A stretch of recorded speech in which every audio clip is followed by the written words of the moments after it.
Okay. Ayun. Pinagpatuloy mo sa college. Opo. Congratulations. Mahirap man po mawalay sa sa komunidad, Mm. lalo na sa pamilya. Parang ano na po ako, nag-take na ako ng risk. Parang sinubukan ko siya kahit mahirap. Mm. Siyempre ang hirap malayo sa mahal mo sa buhay, lalo yung mga kasama mo. Yung parang yung lugar mo pinanggalingan. Mm.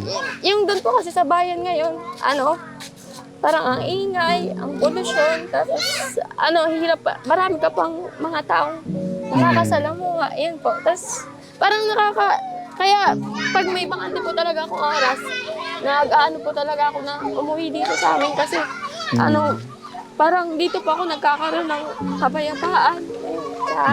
Tapos masaya po ako pag nakikita ko silang lahat. Mm. Tapos ayun, yung mga naituturo ko po sila sa kanila noon, parang yung mga basic na pinag-aaralan na ituturo ko noon, parang nadadala na nila ngayon. Yung iba, siya grade 5 na. Eto si Joyly, na siya, grade 3 na po. Nung una siyang pumasok dito, kinder po. Wow, grabe. Kinikilabutan ako. Oh. At saka din po, gusto ko din talaga din makatapos kasi yung mama ko, galing po siya sa sakit. Nagkaroon po siya ng sakit sa katawan. Po talaga, grade 5 pa lang ako, nagkasakit na yung mama ko. May sakit na po siya. Parang ako na rin talaga yung kasama niya sa buhay. Ako na yung tumutulong sa kanya. Ayun po. Kaya yun yung naging ko din, motivation ko din po para pagpatuloy kasi gusto ko din na yung kumbaga hindi namin iisipin kung saan kami kukuha na ipang papa-hospital namin, pamabayad namin sa hospital. Kasi lalo nung grade 5, grade 6, grade 7 po, grade 8, ang hirap ng buhay namin kasi nag-aaral kami tapos kasama yung mama ko pa, kasalukuyan pa may sakit. Ayun po, kaya pinagdarasal ko din talaga na makayanan ko tong college, makapagtrabaho ako kasi gusto ko din po talagang matulungan si mama. Parang yun talaga yung gusto ko din na sana dumating yung panahon na kaya ko na din ipagamot si mama. Malaman namin kung ano talaga yung nasa niya. Opo, kaya ayun nga, naiiyak ako lagi. Pag nasa bayan, di man nasa bayan po ako ngayon. Umiiyak ako lagi kasi iniisip ko si mama. Iniisip ko si mama kasi So ginamit mo yung paghihirap ng mama mo, yung buhay niyo para lumaban. Opo. Tsaka na rin, parang din po yun na gusto ko rin talaga din makatulong doon sa kapwa ko mga kabataan. Gusto ko din na sa kanila na napakahalaga ng pag-aaral. Ipamulat sa kanila. Ipamulat sa kanila na yung edukasyon, yung tuntungan nila. Para hindi habang panahon nandun sila na nasa isang lang talaga sila. Na parang may purpose sila sa buhay na parang pag nakapag-aral sila, magkakaroon sila ng trabaho na hindi yung sobrang magiging mahirap yung buhay. Yeah. Yung po talaga, practical talaga na na hindi ganun magiging kahirap yung buhay kapag nakapag-aral ka talaga, nakatapos ka, nagkaroon ka po ng trabaho. Ayun po. So ito yung bahay niyo. Pakita mo, Kuya August. Ilan taon na tong bahay niyo? Na po yan? May na po? 5 taon na po. 5 years na. Opo. Din pala, hindi yero yung niyo din, Po, yung loan po siya. Loan na lang din. Opo. Yun yung ko dito, yung parang, yun talaga na-amaze ako sa bata na to. Wala, ba, may nagturo ba sa'yo o magturuan mo yung mga bata? Paano dumating yun? Siguro po siguro po nung po kasi nung elementary ako, din talaga ako, parang active din po ako sa school. Parang hindi po, kaya ko po din makipagsabayan sa mga estudyante po na nakakahalubilo ko. Tapos po, gusto ko din yung mga natututunan ko doon na, nagiging po ako, nung grade 6 po, salutatorian ako sa public. Yan po, may mga award din po ako. Ibig sabihin, with honors ka lagi, nung elementary, high school. Grade 7, grade 8 po, Katekra mo, Dinadala, Kuya Gus. nagdadala din po ako sa bayan. Nagtitinda po ako doon sa mga kaklase ko. Doon sa school Dito? namin. Opo. Nagdadala po ako. Nito, Opo. ganito? Ganyan po. Tapos nag-ano po ako doon. Nagtitinda doon sa mga kaklase ko. Kahit nag-aaral ka, Opo. nag-aalok ka sa mga classmate mo. Opo.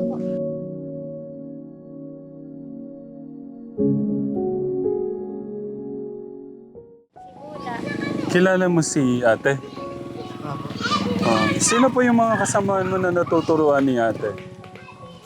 Marami po. Marami. Wow. Sila Nicole po. Sila Nicole. Ang galing. Thank you Lalo sir, nung nag-ano po ako, nag-immersion po ako. Okay lang, bigyan kitang mic. Okay lang, mic lang to. Sige lang. Okay lang, pakilala kita. Gusto kong i-share yung mga ganyang... Ano lang, masaya yung puso ko na may nakikilala po akong mga ganitong kabataan kategram. Yung bata pa lang sila pero meron silang pagmamahal sa mga kabataan. Mga kapwa din po katutubo. Katutubo ka? Opo. Katutubo po ako. Okay, katutubo ka pala. Pero wala sa itsura mo. Ano ba? Ano po yung mama ko po? Katutubo siya po. Tas yung mama ko po, nanay. Oo, yung mama mo, katutubo. Opo. Ang papa mo, Hindi na po. ahap. Okay, gusto kong matanong bakit gano'n na lang yung puso mo na maturuan yung mga kabataan? Kasi ano po, naniniwala ako na mahalaga yung edukasyon lalo na sa mga kabataan. Mahalagang matutunan nila na kahit pa paano matuto silang magbasa, magsulat. Matuto silang magkwenta para hindi sila maluloko kung sakali man mapunta sila sa ibang lugar na hindi nila alam. Alam nila yung gagawin nila. Yun po. Tapos, yun po, masaya siya sa pakiramdam na natutulungan mo kahit wala silang ibinibigay sa'yo na kapalit. Ayun, parang nakakagaan na po na sa loob kasi kapag natututo sila, ayun, parang ansaya sa pakiramdam. Po. Grabe. Tapos nasan? Kuya Christian dito. Isa si Kuya Christian. Tsaka to, sabi mo kanina marami kayong natuturuan ni ate. Ano yung mga natutunan mo kay ate? Marami po. Marami. Opo. Okay. Mga ilan sila na natuturuan mo ate? Ano po, nung nandito pa din po ako kasama nila, grade 12 po. Mula grade 9 hanggang grade 12. Kasama ko po sila. Siguro po mula yung mga ngayon po na estudyante, mga grade 2 hanggang grade 6 po. Ibig sabihin 3 years. 4 years po. 4 years yung ano mo. 9, 10, 11, 12 no? Modular po. Oh. 9, 10, 11, 12. Tapos ngayon lang din po ako nahiwalay sa kanila nung ngayong unang sem po. Unang sem pa lang po. Na college ako kasi ako ngayon. Okay. Pinagpatuloy mo sa college. Ako. Congratulations. Mahirap man po mawalay sa sa komunidad. Lalo na sa pamilya. Parang nag-take na ako ng risk. Parang sinubukan ko siya kahit mahirap. Siyempre ang hirap malayo sa sa mahal mo sa buhay, lalo yung mga kasama mo. Yung parang yung lugar mo pinanggalingan. Yung doon po kasi sa bayan ngayon, parang ang ingay, ang polusyon, tapos hirap pa. Marami ka pang mga taong nakakasalamuha. Yan po. Tapos parang kaya pag may bangante po talaga akong oras, po talaga ako na umuwi dito sa amin kasi parang dito po ako nagkakaroon ng kapayapaan. Tapos masaya po ako pag nakikita ko sila lahat. Tapos ayun, yung mga naituturo ko po sila sa kanila noon, parang yung mga basic na pinag-aaralan na ituturo ko noon, parang nadadala na nila ngayon. Yung iba, siya grade 5 na. Si Joyly, na siya, grade 3 na po. Nung una siyang pumasok dito, kinder po. Wow, grabe. Kinikilabutan ako. Ang galing mo. Thank you. Grabe. Gusto ko ipakilala yung nanay mo kasi pinagmamalaki ka niya sa akin eh. Nay! Pakilala ko lang yung mama niya. Proud na proud. Sa tingin ko yung mama mo yung sobrang proud sa'yo. Si nanay, anong pangalan niyo, nay? Nim po. Okay lang po ba? Baka pwede tayong umuwi na sa inyo. Pwede po. Baka okay lang, doon tayo sa inyo. Tara, kuya. Ano nga yung pangalan mo ulit? Shera po. Atis. Parang- Sierra? Parang Shera Madre po. Shera. May. Ah, Sierra Madre. Madre. Doon Yun po, kinuha yun po. ba yung pangalan mo? Hindi. Siguro po. Hindi ko din po alam sa mama ko. Hindi Pero mo natanong kay ano mama po, mo? yung mga tao nga din po na nalalaman yung pangalan ko. Oo. Parang nagugulat nga din sila kasi, Shera Madre? Ba't parang Madre naman yung ano? Sabi, hindi, may yun. Parang inaano na din nila ako. Taksuhan na din na Madre. Ito po. Ah, Dito ko po sila tinuturuan sa tribal. Yung mga bata. iyon, ano yun? Ano po yun, parang tribal hall po namin. Tanggapan siya ng yung mga bisita po. Ah, pwede pakita natin. Sige lang. Bago tayo magpunta sa bahay niyo. Dito siya nagtuturo, katekram.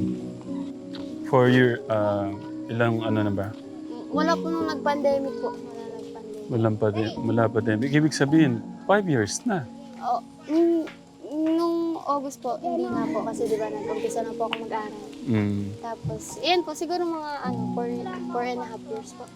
Okay. Thank you, Ate Oleta. Tapos yung mga tinuturuan ko po noon, ano na din po, malalaki na din. Ngayon, nasa mga grade 5 na po sila, grade 3. Yan po. Tapos may mga bagong kinder, hindi ko na din po sila naabutan. Si Ate Shera, ilan taon ka na nga? Ano po, 16. 16. Opo. Yan yung tamang ano talaga, 16, first year college. Sa November po, mag-17 na po. Okay, ito yung tanong ko, ba't gusto mong makatapos? Siguro ano din, kaya ko din gusto makatapos. Una-una, matulungan ko yung pamilya ko. Tapos, pati na rin yung komunidad namin. Gusto ko rin na, ang kauna-una po kasi dito mahirap talaga yung hanap buhay ng mga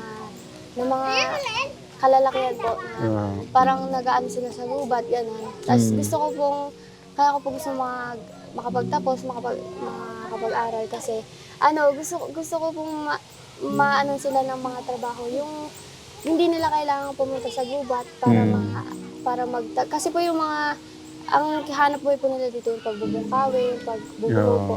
Yan, hindi naman po siya parang totaling buong taon ka makakakuha ng mga ganon. Tama. Kumbaga may season lang din po talaga na, ang kailangan po din yung mga, yung parang hindi siya yung mga mura. Yun ang kailangan. Kaya parang, sa isang taon, parang ilang buwan lang din po, nauubos na rin kasi ang dami rin nag-aano. And gusto ko pong magkaroon sila ng maayos na trabaho po. Okay. Alam mo ba kung bakit kami nandito? Meron din kaming isang estudyante na kilala. Pangalan niya si Lynn. So, dahil sa kwento ng buhay niya, nagka-connect na tayo. Alam mo ba yung hindi ko makalimutan sa kanya? Sabi niya sa akin, kaya niya pilit gustong makatapos para daw mabawasan niya yung kahirapan ng magulang niya. Ganon din yung pag gusto niyang matulungan yung kabataan sa kanila. At saka din po, gusto ko din talaga din makatapos kasi yung mama ko, galing po siya sa sakit. Nagkaroon po siya ng sakit sa katawan. Po talaga, grade 5 pa lang ako, nagkasakit na yung mama ko. May sakit na po siya. Parang ako na rin talaga yung kasama niya sa buhay. Ako na yung tumutulong sa kanya. Ayun po, kaya yun yung naging ko din, motivation ko din po para pagpatuloy kasi gusto ko din na yung kumbaga hindi namin iisipin kung saan kami na ipang papa-hospital namin, pamabayad namin sa hospital. Kasi lalo nung grade 5, grade 6, grade 7 po, grade 8, ang hirap ng buhay namin kasi nag-aaral kami tapos kasama yung mama ko pa, kasalukuyan pa may sakit. Kaya pinagdarasal ko din talaga na makayanan ko tong college, makapagtrabaho ako kasi gusto ko din po talagang matulungan si mama na hindi ko din po alam kung ano yung sakit niya. Yung sakit niya po, mayroon siyang sa baga. Pero hindi ko po alam kung ano yung talagang pinagmumulan niya. Kung bakit ganon. Kasi rin po, mahirap din magpagamot sa labas kasi lalo na wala kang pera. Ganun. Parang hindi ko, yun talaga yung gusto ko din na sana dumating yung panahon na kaya ko na din ipagamot si mama. Malaman namin kung ano talaga yung nasa Sakit niya. niya. Opo, kaya, ayun nga, naiyak ako lagi. Pag nung nasa bayan, di ba nasa bayan po ako ngayon, umiiyak ako lagi kasi iniisip ko si mama. Iniisip ko si mama kasi ang kasama lang po niya dito yung pamangkin ko. May pamangkin po ako kasama niya sa bahay. Iniisip ko siya kasi hindi mula grade 5 po ako. Ako yung kasama niya sa bahay kasi bawal po siya kasi mapagod eh. Kasi pag mapagod siya, manghihina siya. Tapos na siya ng... Parang may po talaga, hindi man sabihin. Parang may lumalabas po talaga sa kanya sa niya, na dugo po, gano'n. So ginamit mo yung paghihirap ng mama mo, yung buhay niyo, para lumaban. Opo. Tsaka na rin, parang din po yun na gusto ko rin talaga din makatulong doon sa kapwa ko mga kabataan. Gusto ko din na sa kanila na napakahalaga ng pag-aaral. Ipamulat sa kanila. Ipamulat sa kanila na yung edukasyon, yung tuntungan nila. Para hindi habang panahon nandun sila na nasa isang lang talaga sila. Na parang may purpose sila sa buhay na parang pag nakapag-aral sila, magkakaroon sila ng trabaho na hindi yung sobrang magiging mahirap yung buhay. Yun yung po talaga, practical talaga na na hindi ganun magiging kahirap yung buhay kapag nakapag-aral ka talaga, nakatapos ka, nagkaroon kayo ng trabaho. Yun po. So may ganun pala kayong problema kay mama mo? Nga po. Bali lang kayo magkakapatid? 5 po kami. Yung 3 ko nga pong kapatid, may pamilya na. 2 na lang po kami ng kuya ko. Yung kuya ko po, 3rd year college na din po. Ako po yung bunso. Bunso po ako. Nasaan yung mga kuya mo ngayon? Yung isa ko pong kuya, lumabas po kanina eh. Pero magkakasama pa kayo dito? Yung lang po, si mama ko, yung papa ko, tapos yung kuya ko lang po na isa. Bali yung 3 po, may nasa ibang na din po. May pamilya na rin. Puro lalaki ba yung mga mo? Hindi po, yung panganay po namin. Babae? Lalaki. Lalaki. Tapos yung magkasunod po, 2 babae. Tapos yung kuya ko, yung bali pang-4 namin lalaki. Tapos ako po bunso. Okay, kumusta yung buhay ng mga kapatid mo? Ayun, po, nakikita ko pong talagang nagkakaroon din po ako ng sa sarili ko kasi nakikita ko na may pamilya sila. Parang ang hirap ng buhay nila. Sa totoo lang po, parang hirap talaga ng buhay nila. Tapos, yun yung inaano ko na parang wala akong pakialam dun sa mga naririnig ko na masasama. Basta ang nakapokus lang ako kasi gusto ko makatapos kasi yung mga kapatid ko nakikita ko yung hirap ng buhay nila. Ayun po. So ito yung bahay niyo? Pakita mo, Kuya August. Ilan taon na tong bahay niyo? Na po yan? May... na po? 5 taon na po. 5 years na. Din pala, hindi yero yung niyo din, Po, yun na po siya. Loan na lang din. Yung ibang mga kabataan kasi ngayon, parang ikinakaya yung mga dumagat sila. O ganyan. Di ba may ganun? Tapos makikita yung buhay nila. Ikaw, ikinakaya mo ba na ganito yung buhay niyo? Sa akin, hindi po. Kasi, noon, nararanasan ko din po na parang, may nag-aral din po ako sa public eh. Kasi mga classmate ko, mga ibang lahi po sila, mga Tagalog po sila. Tapos, minsan, nakakarinig ako na, dumagat, parang binubuli po ako nila.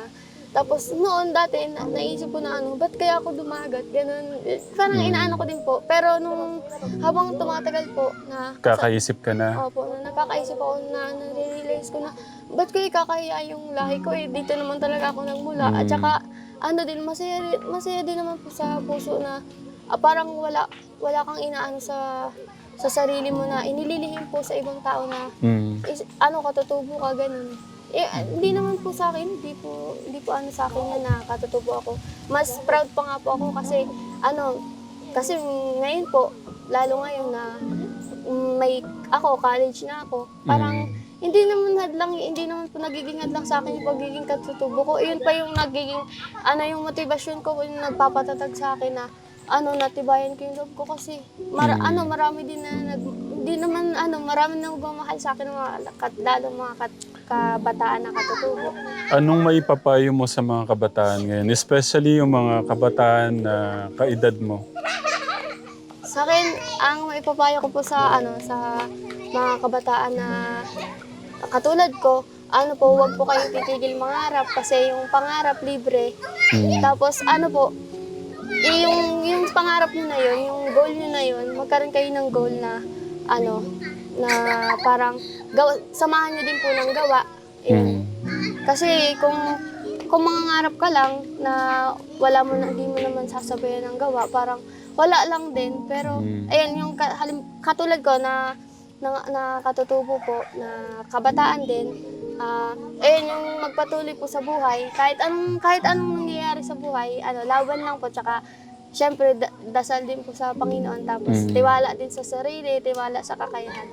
Ayan po. Kung ako, unang tingin ko sa'yo, hindi ka mukhang dumagat eh.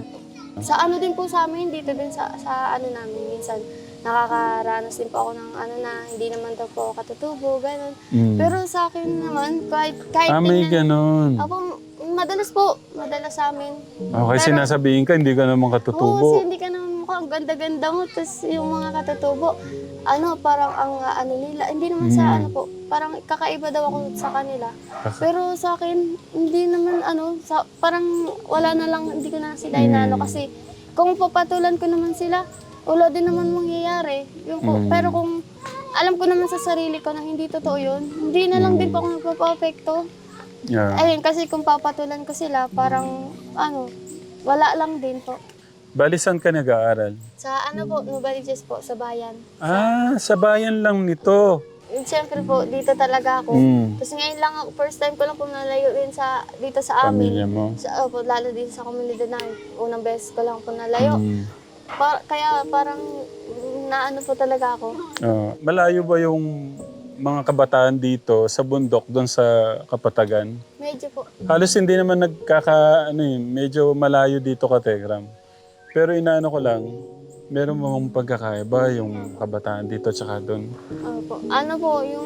Doon po ako pumapasok ngayon. Nakikita ko na parang lahat ng mga kabataan babad sa social media, cellphone po. Cellphone. Tas ayun yung kaibahan po nila dito na yung mga kapwa kabataan ngayon dito sa amin, sa lugar namin, parang nasasulit nila talaga yung pagkabata nila. Tama. Kasi yung mga nandun po sa labas, din sila hindi na sila naglalaro yung laro talaga ng mga bata. Parang sa cellphone na lang din, ganun. Pero dito po, makikita nyo din kapag pumupunta po kayo, parang din po talaga yung mga kabataan. Talagang po, po talaga sila na parang pag dumating man yung panahon na lumaki sila, mayroon silang mga memories po na magaganda. Nung bata kami, naglalaro kami, gano'n. Hindi po katulad sa labas. Iyon po talaga yung pagkakaiba. Yeah. Okay, nakakatuwa lang ka, Tegram. 16 siya eh. So, 4 na taon, nagtuturo siya. Nahinto lang dahil nag-college siya. Yun yung ko dito, yung parang, yun talaga na-amaze ako sa bata na to. Wala, may nagturo ba sa'yo o magturuan mo yung mga bata? Paano dumating yun? Siguro po nung kasi ko nung elementary ako, din talaga ako, parang active din po ako sa school. Parang hindi po, kaya ko po din makipagsabayan sa mga estudyante po na nakakahalubilo ko. Tapos gusto ko din yung mga natututunan ko doon na, nagiging po ako, nung grade 6 po, salutatorian ako sa public. Yan po.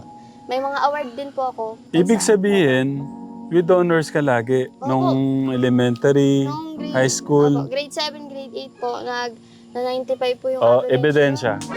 Nasaan yung mga medal. ebidensya? Nasaan? Tingnan. Baka pwede na tayo dito. Kaya lang po, madilim po. Ito po yung kanilang bahay, Katekram.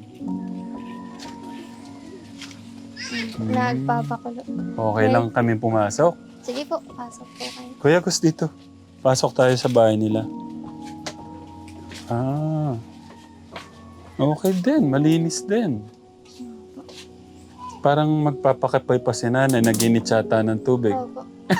Hey, kape nga. Oh, ano to? Yan po yung ano po yung ano po, pinagkakakitaan po ng nanay ko. Ang galing. Tapos ano din po yan, Katekra mo.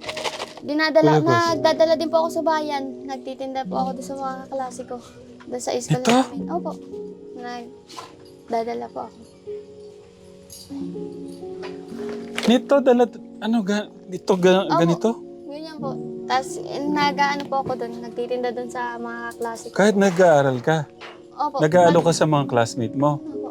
Okay, ito, dala-dala mo to. Ito, nakaganito ba?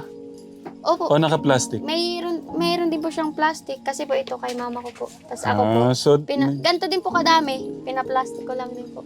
okay. Okay, kumari, turuan mo ako. Bibentahan mo ako. Madilim dito ka, Tekram eh. Paano mo ako mapapabili? Lalapit ka sa akin, na. Nandito ako, may ginagawa ako dito. Paano mo ako bibentahan? Nasaan mo ilan yung star dito? 1, 2, 3, 4, Wala, sir. 5, 6, Sir, 7, masarap 8, po to. 9, 10, 11, Sir, bili na po kayo. 12, Banana 13. chips. Ay, ano yun? Bili Ano na yun? po kayo, sir. Masarap po to. Malutong po. Banana chips. Dito po ng nanay ko. Pwede makita? Opo. Magkano to, ate? Ano po yan, sir? Ano lang po, 50 pesos po. 50? Opo. Ba't parang ang mura eh? Ba't ang mura? Baka hindi to masarap, ha? Hindi po. Yung mga ano din po yan, yung mga recipe po namin, yung sahog po niya. Ano lang din po namin sa mga tanim po namin. Kaya medyo ano. Tanim nyo to. Opo. Tapos kami lang din po nagagawa. Okay, masarap ba to? Ang tanong. Opo, sarap po yan. Meron bang ano dyan? Pre-taste ka, ate? Pang pre-taste ba? Meron ba? Sige po, ito po. Ayan na lang. Okay, sige, tignan natin. Pagka ito masarap, bibili ako, ha?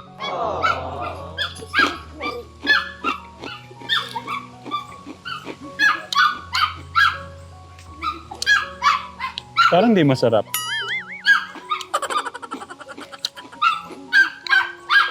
Parang di masarap eh.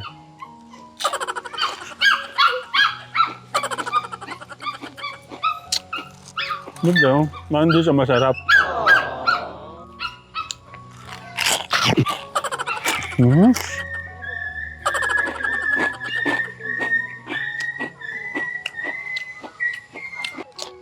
Oo. Masarap talaga. Nakamagkano nga to, ate? Ano, sir? 50 pesos po. So, ganun pala siya magbenta. Tutulak ka pala niya pag ano. Mabuhat mo na doon. Sige po. Thank you po. Nasaan si mama at papa mo? Andito po yung nanay ko po. Nay. Nay, nakaka-proud tong anak mo. Sir, ito na. Ito na. Opo. Ito, sir. Ito. Kuya Gus, dito. Ito yung mga medalya niya. Opo. Okay. Okay. Ilan to? Dapat, ano to hanggang top siya eh. Top ka ba lagi? Ano po, nung nag-aaral po ako sa public, grade 1 hanggang 8, 8 po.